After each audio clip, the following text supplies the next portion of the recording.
The conference chamber floated in the neutral zone between star systems, a massive station built by species who believed diplomacy could solve all problems. Inside the grand hall, representatives from 100 worlds sat in carefully arranged sections. The air processors worked constantly to manage the different atmospheric needs of so many alien species. Ambassador Talaris of the Velnari stood at the central platform. His 4 arms gestured slowly as he spoke, a sign of deep concern among his people. His silver skin reflected the chamber lights, and his large black eyes focused on one figure across the room. Warmaster Kreltok of the Krithal Dominion sat in the military section. His armored body was twice the size of most beings present. Dark plates covered his form, and his 6 eyes watched Talaris with obvious boredom. Behind him, 3 Krithal officers stood at attention, their weapons visible despite council regulations. "Warmaster, I beg you to reconsider," Talaris said, his voice translator carrying his words to every being present. "The human colony on Novo Terra should not be your next target. You do not understand what you will begin." Kreltok made a harsh sound that translated as laughter. "The Velnari speak of understanding? You are traders and diplomats. We are warriors. We understand conquest. These humans are newcomers, barely 50 years in space. Their technology is generations behind ours. Their colony is undefended. It will fall in days."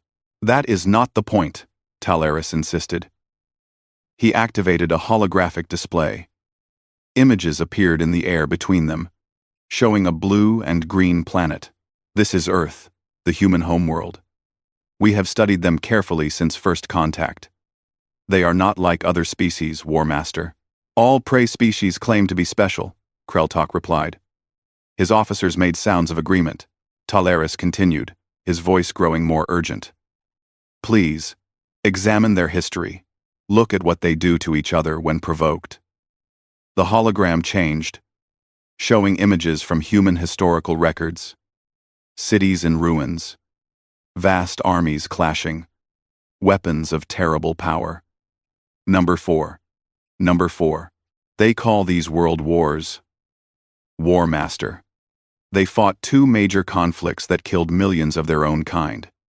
They invented weapons that could destroy their entire planet. They used them, not once, but twice. Even after seeing the horror they caused, several council members shifted uncomfortably. Many species had violent histories, but the humans had reached their atomic age while still divided into competing nations. It was unusual. "This proves my point," Kreltok said, standing. His full height made him tower over the platform. "They are violent and primitive. They waste resources fighting themselves. They will be easy to dominate." "No," Talaris said firmly. "You misunderstand completely. Yes, they fight each other, but observe what happens when they are attacked by an outside force. Look at their doctrine." The hologram changed again, showing human military documents that the Velnari had obtained through trade agreements. Talaris read aloud, translating carefully. "Total war. Unconditional. Surrender. Complete mobilization of all resources. They have terms for it. Warmaster. When truly threatened, they do not negotiate. They do not compromise. They commit everything until their enemy is destroyed." "Words," Kreltok dismissed. "All species claim they will fight forever. Then they face real power and they surrender. It is the way of nature." Talaris felt desperation growing. He had argued this case for weeks, trying to prevent what he knew would come. "Warmaster, please. We have spoken with humans. We have learned their culture. They have stories, myths, legends, going back thousands of years. Do you know what theme appears in nearly all of them?" Kreltok said nothing, but his posture suggested he was listening. "Revenge," Talaris said quietly. "Justice for wrongs done. Punishment that fits the crime. They remember. Warmaster. They make monuments to their dead. They teach their children about battles fought generations ago. They never forget. Another council member, a floating gas being named Whisper of Stars, spoke through its translation sphere. The Velnari ambassador speaks truth. We have also studied the humans. They are concerning. When attacked, they do not calculate acceptable losses. They calculate what punishment their attacker deserves. Kreltok's mandibles clicked together in irritation. The council grows soft. You trade with the humans, and now you fear them? They have perhaps 200 ships. We have thousands. Their weapons are kinetic and basic. Ours are plasma and quantum enhanced. The comparison is laughable. Oh. Technology is not everything, Talaris said. He pulled up more records. Look at their military history. Time after time, they defeat more advanced enemies through adaptation, persistence, and willingness to sacrifice. They do not fight by galactic rules. Warmaster. They fight to win, whatever the cost. Then they will learn the cost of fighting the Krithal Dominion, Kreltok declared. We have conquered 40 systems. We have broken species with technology superior to these humans. Why do you waste the Council's time with these warnings? Talaris felt his composure breaking. Because they will never stop, Warmaster. That is what you do not understand. You will attack their colony. Yes. You will win. Yes. But that will not be the end. It will be the beginning. They will pursue you across the galaxy. They will hunt every ship, every officer, every world involved in attacking their people. It does not matter if it takes years or decades. They will come. The chamber fell silent. Kreltok stared at the smaller ambassador. Finally, he spoke, his voice cold. Let them come. Let them chase us across the stars if they wish. We will be waiting, and we will teach them what happens to primitive species who challenge true power. He turned and left the chamber, his officers following. The sound of their armored footsteps echoed away. Talaris stood alone at the platform, his 4 arms falling to his sides. Whisper of Stars floated closer. You tried, Ambassador. No one can say you did not warn them. Warning is not enough, Talaris replied quietly. He activated his personal communicator, accessing a secure channel. It took several minutes to route through the proper networks, but finally, he connected to the human colony on Novo Terra. A tired-looking human woman appeared on his screen. Commander Park Ji-woo of the Colonial Defense Force. Ambassador Talaris. This is unexpected. Commander Park, I bring unfortunate news. The Krithal Dominion plans to attack your colony. I could not dissuade them. I wanted to warn you. Park's expression hardened. When? Soon. Days, perhaps weeks. I am sorry. I tried. Park nodded slowly. Thank you for the warning, Ambassador. We will prepare as best we can. Commander, Talaris hesitated. When this is over, whatever happens, please remember that some of us tried to prevent it. Park looked at him for a long moment. I will remember, Ambassador. I promise you that. We humans are very good at remembering. The connection ended. Talaris left the council chamber and returned to his ship, carrying the heavy knowledge of what was about to begin. The first sign of attack was the disappearance of the morning sun. Commander Park Ji-woo stood on the balcony of the defense headquarters, watching the sky darken as massive ships entered orbit above Novo Terra. The Krithal fleet had arrived without warning, dropping out of faster-than-light travel directly above the colony. Alarms screamed across the settlement. 15,000 colonists scrambled for shelters, while the small defense force rushed to positions. Park knew they had no chance, but she would not surrender without fighting. All units, defensive positions, she ordered through the command network. Get the civilians into the underground shelters. Medical teams, prepare for casualties. The Krithal did not send messages or demands. They simply began orbital bombardment. Fire rained from the sky. Energy weapons struck the outer buildings, turning homes into vapor. The colony's shield generators activated, creating protective domes over the main settlement areas. But there were too few shields, and too many weapons firing from above. Park ran to the command center, a reinforced bunker beneath the headquarters. Her tactical display showed disaster unfolding across all sectors. The agricultural zones were burning. The water processing plant had been destroyed. 3 of the 5 shield generators were already gone. "Get me damage reports," she ordered her staff, "and find me anything in orbit we can shoot at." Lieutenant Choi Yun-ha worked frantically at the communications station. "Commander, I am sending distress signals on all frequencies, but the Kurthal are jamming most channels. I do not know if anyone can hear us."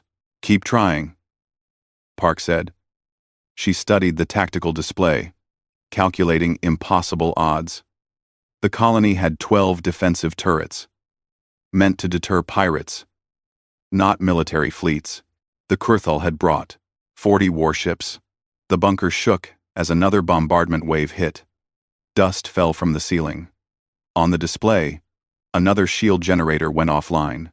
In the medical center, Dr. Kim Min-seo worked desperately to save lives. The wounded kept coming, carried by neighbors and family members. Burns, crushing injuries, radiation exposure. Her small staff could not handle the volume. "We need more supplies," her nurse said, voice shaking. "We are running out of everything." "Use what we have," Kim ordered.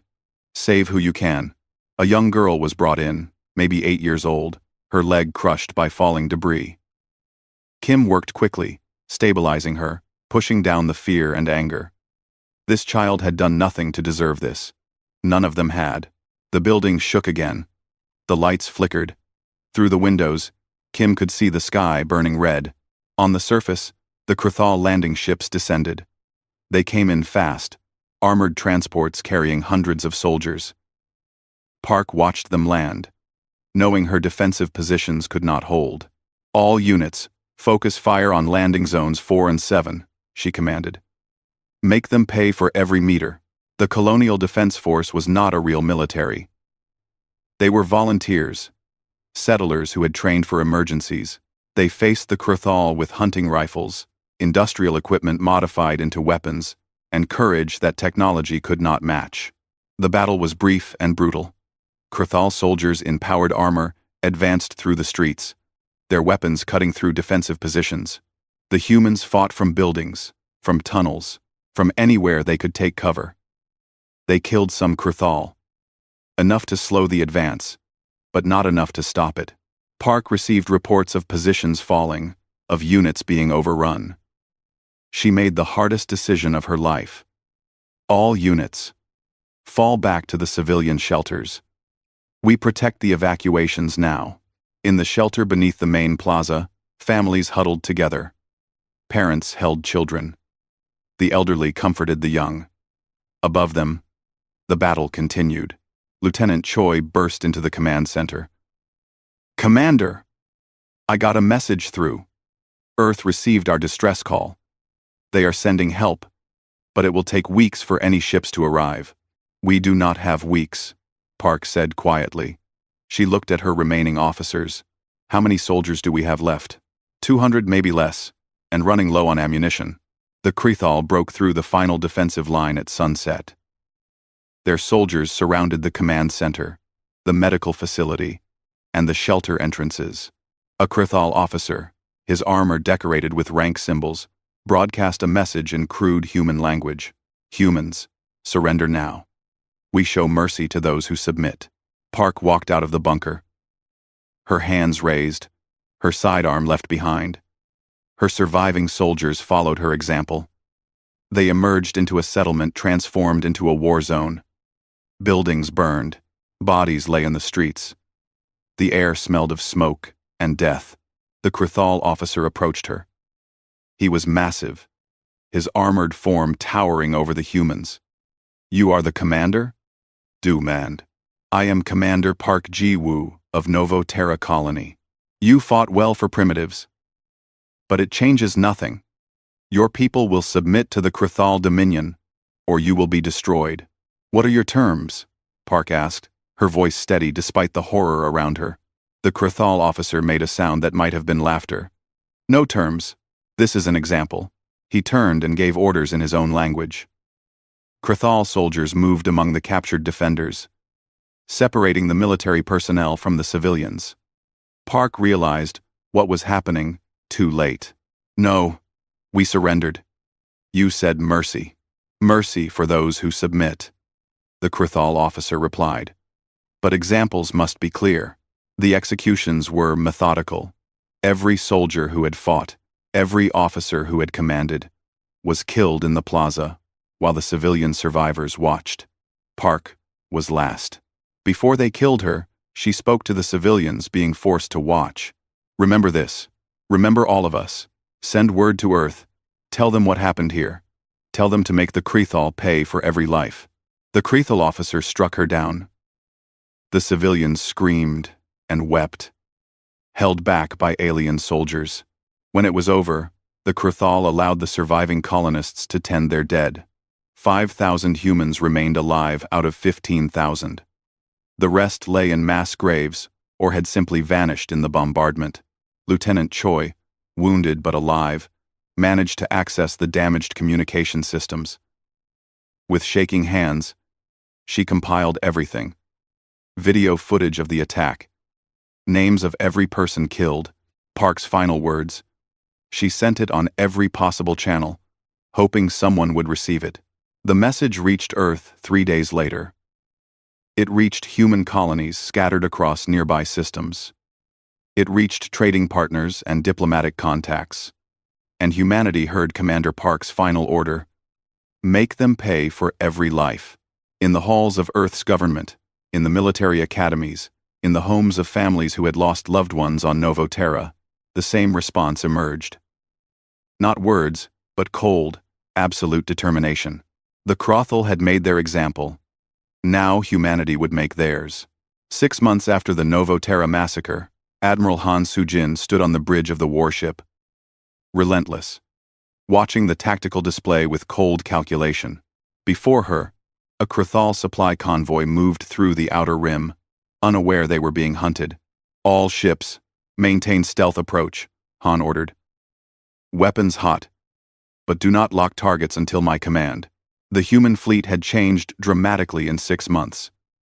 Every available resource had been poured into military production. Shipyards worked constantly. Scientists developed new weapons, and every ship, every crew, had one mission: make the Krathal pay. Han had been chosen to lead Operation Reckoning because of her reputation for patience and precision. She had spent 20 years in the Human Defense Force, rising through ranks during peacetime. Now, in humanity's first real war with an alien species, she commanded the largest human fleet ever assembled. Admiral, we have identified the convoy composition, her tactical officer reported. 3 cargo ships, 2 escort destroyers. Standard Krathal patrol pattern. Any civilians? Han asked. No, Admiral. Pure military convoy, carrying weapons and ammunition to the frontier sectors. Good. Han studied the display. The convoy was heading toward a gravity well that would slow their faster-than-light travel. Perfect ambush position. Prepare the broadcast. A communications officer nodded, activating the pre-recorded message. Han had made dozens of these recordings, one for each operation. The words never changed, only the names. The human fleet dropped out of stealth mode simultaneously. 20 ships appeared around the Krathal convoy. Weapons aimed, blocking all escape routes.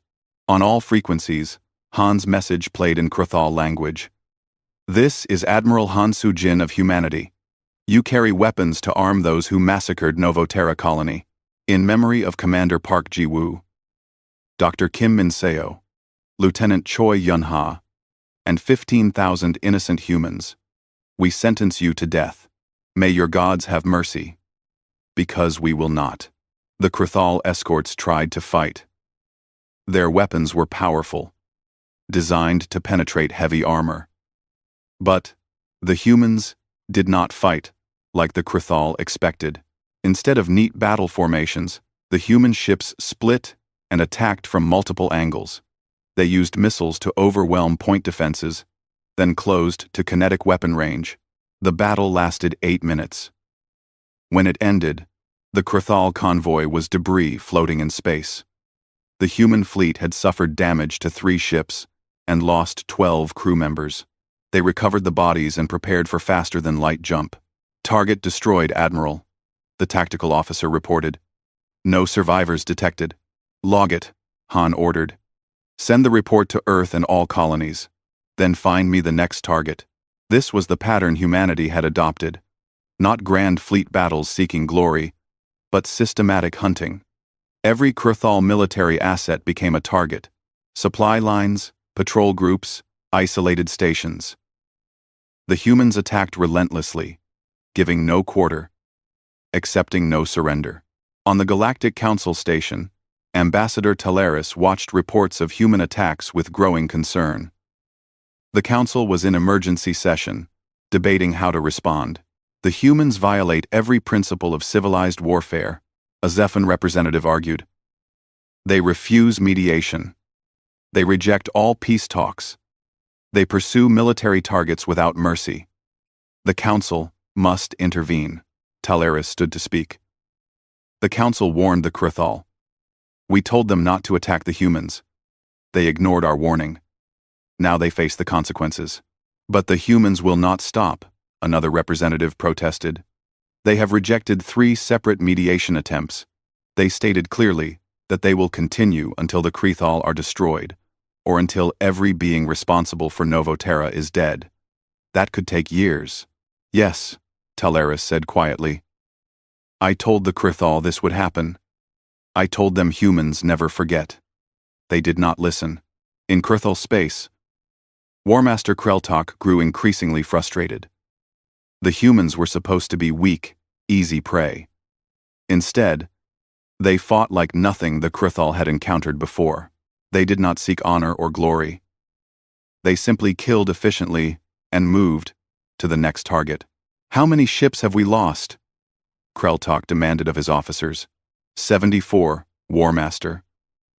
Mostly escorts and supply vessels, but also 3 heavy cruisers that were ambushed while on patrol. And how many human ships have we destroyed?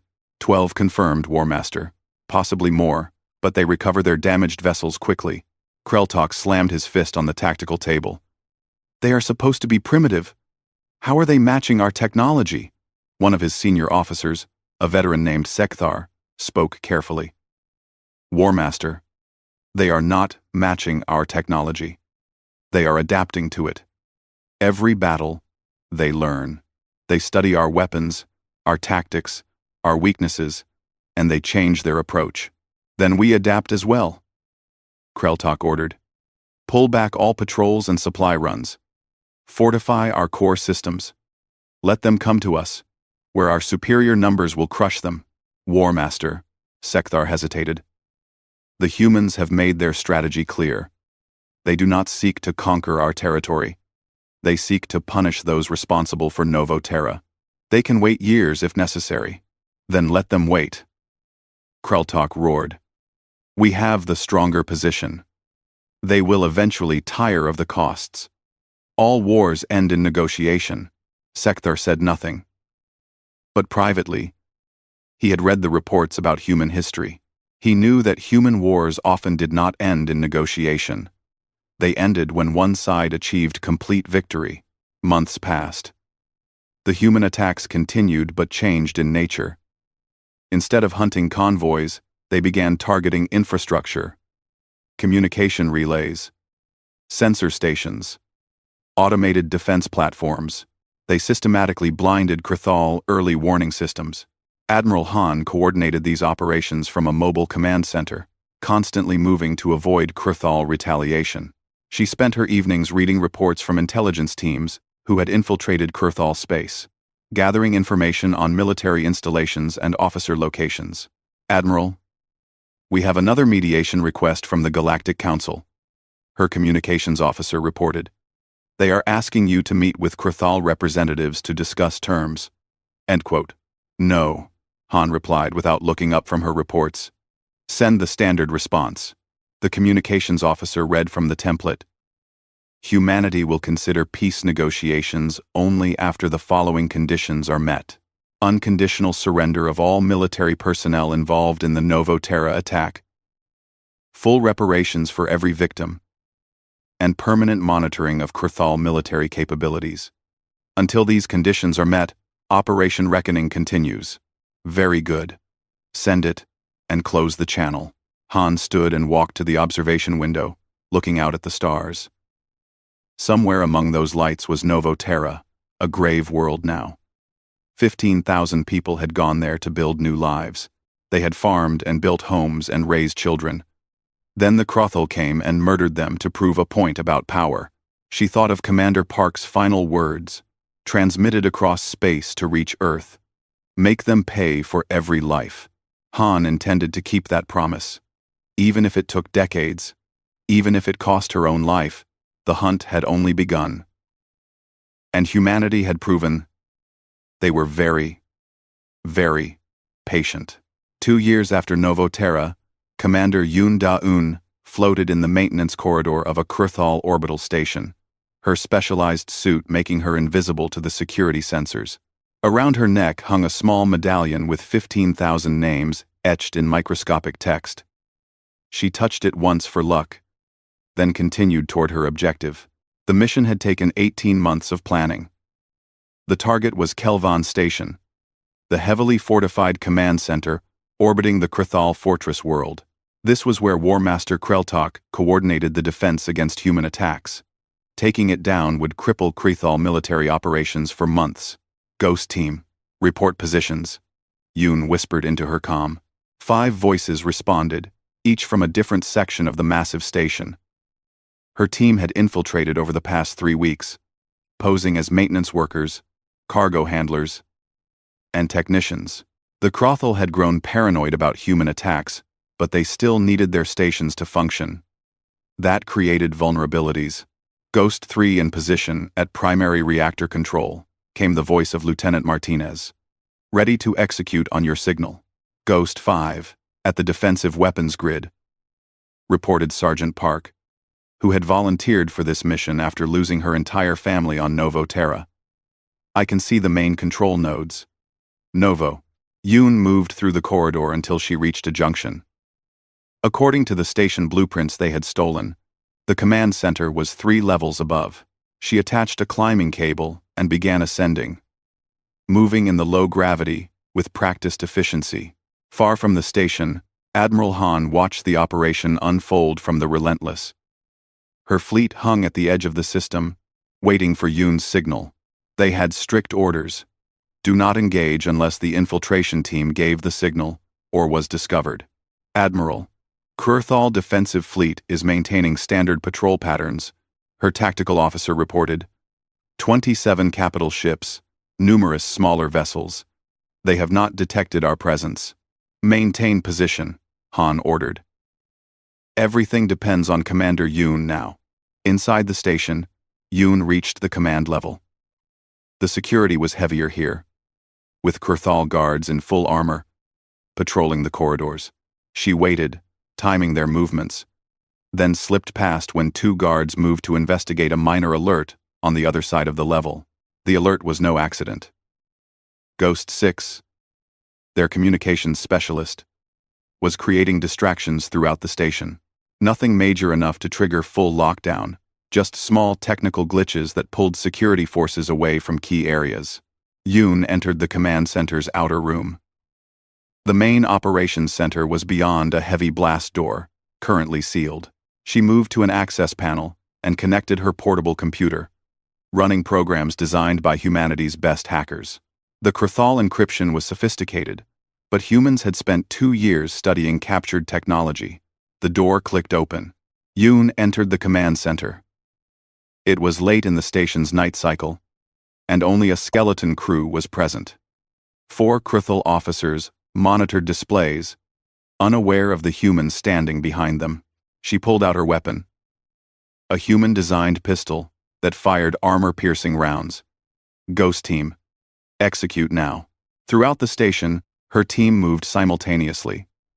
Martinez overloaded the reactor's safety systems, creating a controlled surge that would shut down power to defensive systems. Park used explosive charges to destroy the weapons grid control nodes. The other team members targeted communication arrays, sensor networks, and life support to the military sections. In the command center, Yoon aimed her weapon at the Krthal officers. "Do not move. You are prisoners of the Human Defense Forces." One officer reached for an alarm. Yoon shot him, the round punching through his armor. The others froze. "I said do not move," Yoon repeated coldly. She moved to the main terminal and inserted a data drive. It began downloading everything: battle plans, fleet positions, communication logs, personnel files. Every piece of information humanity would need to continue the hunt. Alarms began blaring throughout the station. Her team's actions had been detected.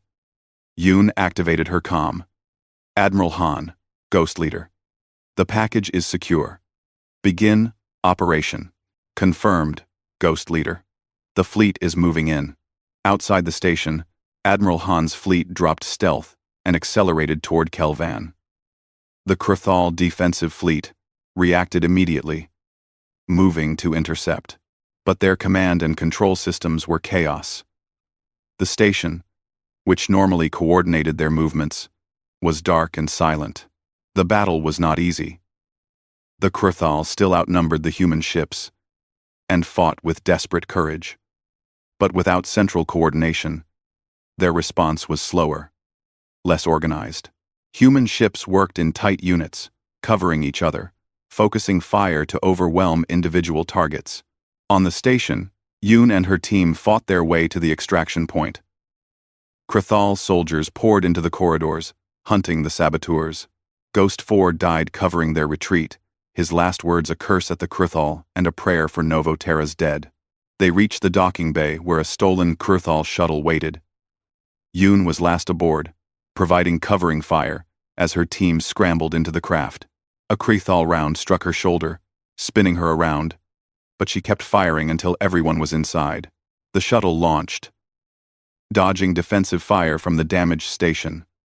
A human frigate broke from the main battle to provide cover, its point defense systems shooting down missiles targeting the shuttle. They made it. Ghost Team transferred to the frigate, and the shuttle was destroyed to eliminate evidence. Yoon collapsed in the medical bay, her shoulder bleeding badly but not life-threatening. "Mission successful, Admiral," she reported through gritted teeth as medics worked on her. "We got everything." The battle around Kelvan Station continued for 6 hours. When it ended, the Krthal defensive fleet had been shattered. 18 of their capital ships were destroyed or crippled.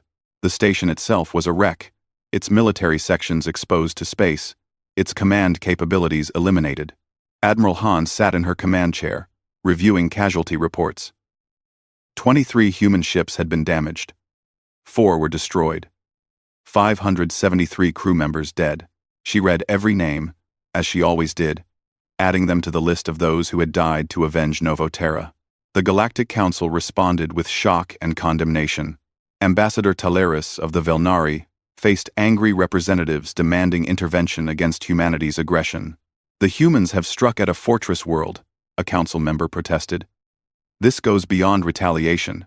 They are becoming the aggressors." Talaris felt tired. He had watched this conflict unfold exactly as he had predicted. The Krthal massacred 15,000 civilians to make an example. The humans are systematically dismantling the military that committed that massacre. It is proportional, by their standards. But when will it end? Another representative demanded.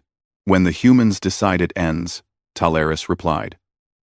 "I told you all this before it began. They do not forget. They do not forgive attacks on their civilians. The only surprise is that they have shown as much restraint as they have. They could have struck at Krthal civilian populations. They have not. They. In the damaged command center of Kelvan Station, War Master Kreltok surveyed the destruction. His forces had been humiliated.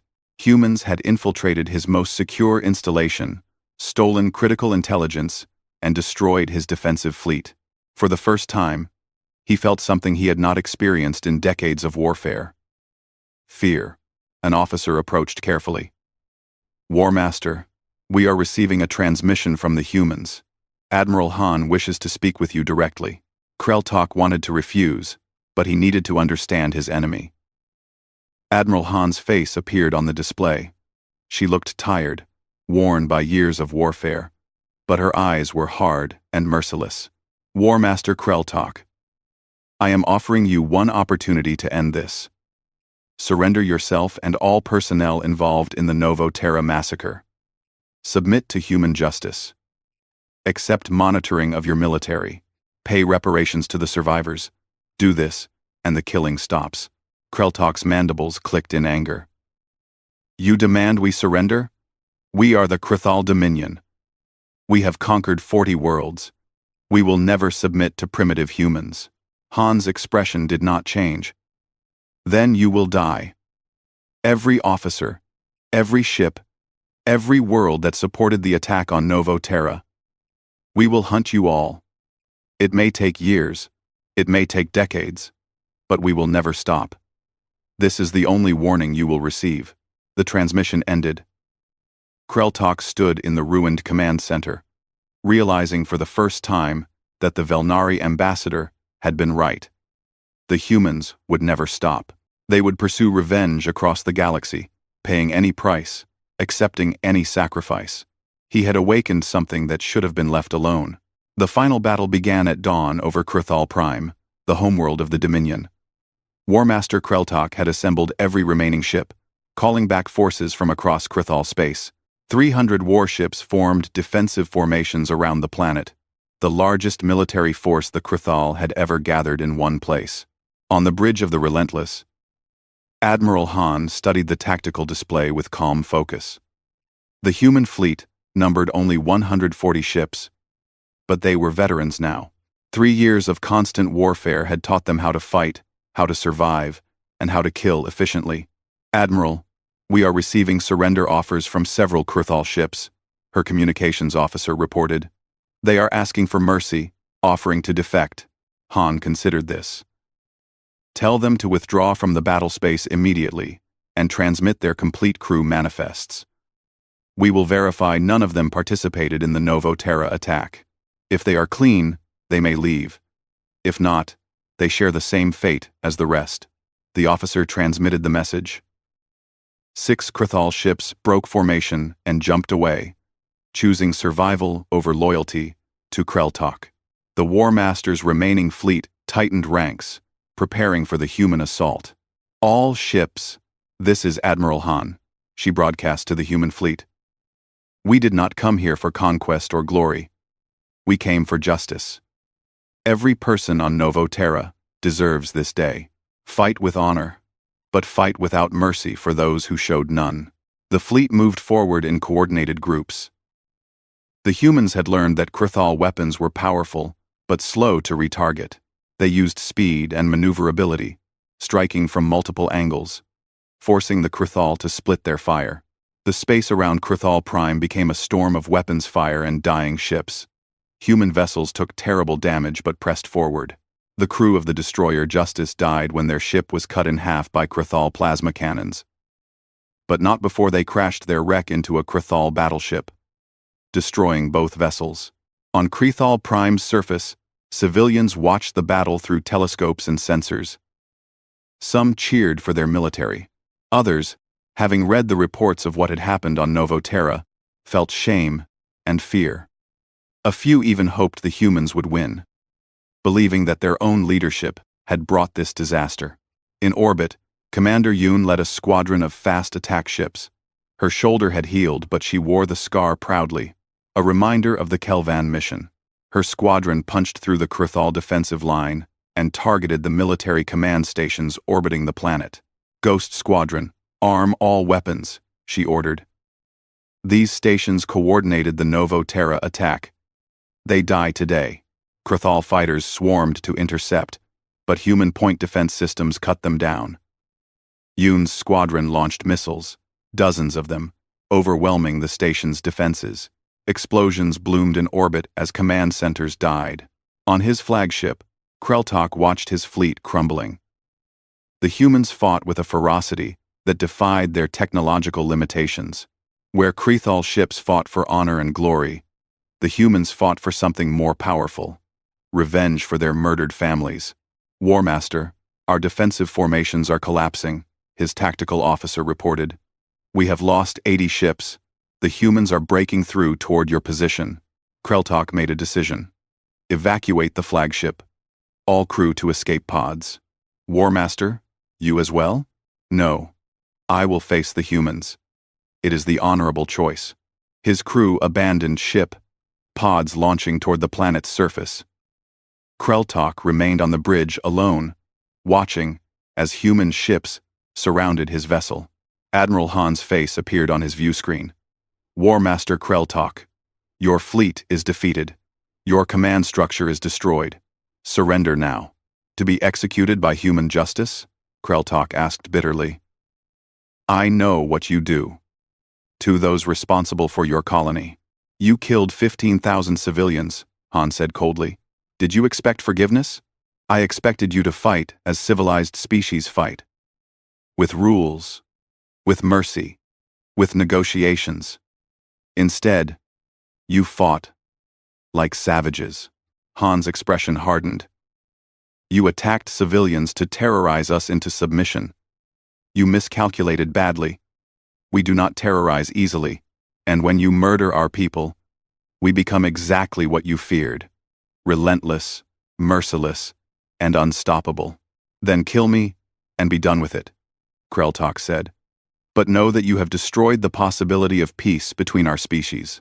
"No," Han replied. "You destroyed that possibility when you ordered the attack on Novo Terra. We merely responded. This is the price of attacking humanity. This is what happens when you underestimate us." She gave an order. Human ships opened fire simultaneously. Kreltok's flagship was torn apart in seconds, the War Master dying in the explosion. The battle continued for another 3 hours. Krethal ships fought desperately, but without coordination. Some tried to flee and were destroyed. Others surrendered and were allowed to live if they had not participated in the Novo Terra attack. When it ended, the Krethal fleet was shattered. 226 warships destroyed, 54 captured. Only 20 escaped to other systems. The human fleet had suffered terrible losses. 48 ships destroyed, another 37 damaged beyond immediate repair. Nearly 4,000 crew members dead. But they had achieved their mission objective. Admiral Han ordered the fleet to establish orbit around Krethal Prime. She opened a broadcast to the planet's surface and to the entire galaxy. "I am Admiral Han Soo-jin of humanity. 3 years ago, the Krethal Dominion attacked our colony on Novo Terra, killing 15,000 civilians in an act of unprovoked aggression. Today, we have dismantled the military that committed that crime. We have pursued justice across star systems and through countless battles. This war is over." She paused, letting her words be translated by systems across the galaxy. "The Krethal civilization will continue. We do not make war on civilians. But their military will be monitored and limited. Reparations will be paid. And they will remember what happens when humanity is attacked." On Earth, billions of humans watched the broadcast. In the ruins of Novo Terra, the 5,000 survivors gathered around memorial stones, bearing 15,000 names. They wept for the dead and felt grim satisfaction that justice had been served. The Galactic Council met in emergency session once again. Ambassador Talaris stood before them, feeling vindicated but not happy. "The humans have won," he announced. "The Krethal have surrendered unconditionally. Now, we must decide how the galaxy responds. The humans violated every principle of civilized warfare," someone argued weakly. "And yet they won," another representative countered. "Perhaps our principles only work when all parties follow them." The Krethal did not. The humans adapted. After hours of debate, the council reached a consensus. The Velnari drafted a formal statement that would become galactic law. No species shall attack human civilian populations. Humanity has demonstrated they will pursue retribution without limitation of time or resources. Any species that violates this law does so with full knowledge of the consequences.